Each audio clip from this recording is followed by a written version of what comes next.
Bonjour à tous, au sommaire, le premier anniversaire du Lamborghini Urus, le prix de la Kia Procid et l'essai du Mercedes classe B. Avant cela, on reparle contrôle technique et taxes sur les carburants.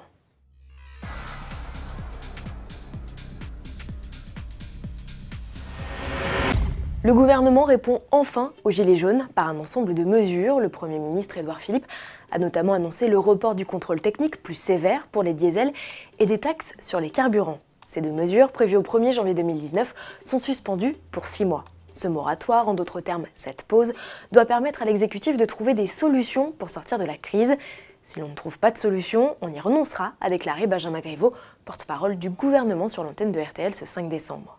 De nombreux manifestants et membres de l'opposition ont massivement fait savoir que ces mesures étaient insuffisantes et arrivaient trop tard.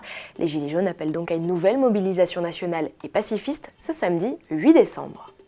C'est parti pour la Procid. Souvenez-vous, chez Kia, cette dénomination ne caractérise plus une compacte 3 portes, mais un break de chasse. Le dernier membre de la famille, présenté en octobre au Mondial de l'Automobile de Paris, arrive en concession. Pour ce qui est des finitions, au nombre de 3, le constructeur ne mise que sur du haut de gamme, richement équipé. L'offre de série comprend une clim Bizone, un GPS avec écran de 8 pouces, une caméra de recul et une sellerie cuir tissu. Les versions supérieures reçoivent pêle-mêle des projecteurs full LED, un toit vitré électrique, les systèmes de reconnaissance des panneaux de surveillance d'angle mort ou encore un régulateur de vitesse adaptatif.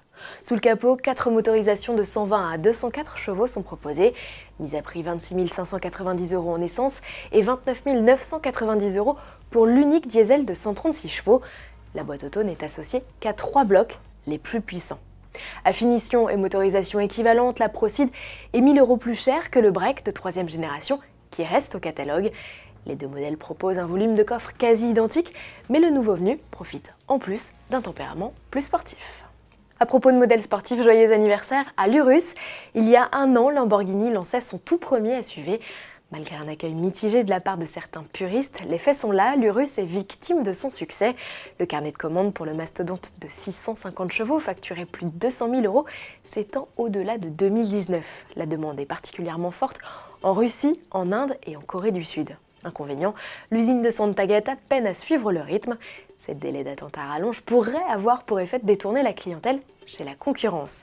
La capacité de production annuelle de l'Urus est de 3 500 unités par an, soit autant que tous les autres modèles réunis. La firme cherche donc à atteindre rapidement les 4 000 et même 4 500 exemplaires produits. Pour Lamborghini, le pari est réussi. Le SUV a permis de doubler ses ventes annuelles pour atteindre les 7 000 unités. Pour finir, on vous propose un extrait de l'essai d'un modèle qui survit chez Mercedes malgré la déferlante de SUV. C'est le classe B. Que reste-t-il au monospace de 3e génération? Réponse avec notre essayeur Cyril Biotto. Avec cette classe B, prenez au moins la motorisation 200D, si ce n'est plus. Un mot sur la boîte, double embrayage à 8 rapports, donc première mondiale, c'est Mercedes qui l'utilise. C'est vraiment un régal, elle est rapide, elle est bien gérée. Côté châssis, on a notre voiture d'essai qui a des suspensions pilotées et des roues de 19 pouces, mais ça reste tout à fait correct en confort. Là où c'est surprenant, c'est du côté dynamique. Ce classe B est beaucoup plus dynamique que son prédécesseur et va même aller damer le pion à un série 2 Active Tourer. C'est assez surprenant. D'un monospace, on n'attend pas spécialement ça. Le Mercedes classe B est disponible à la commande, un bémol toutefois, c'est le seul monospace dépourvu au lancement de banquettes fractionnables et coulissantes. Heureusement que l'habitabilité est correcte et proche de son rival le BMW série 2 Active Tourer, parce qu'à plus de 40 000 € pour notre modèle d'essai, c'est plutôt décevant. À demain.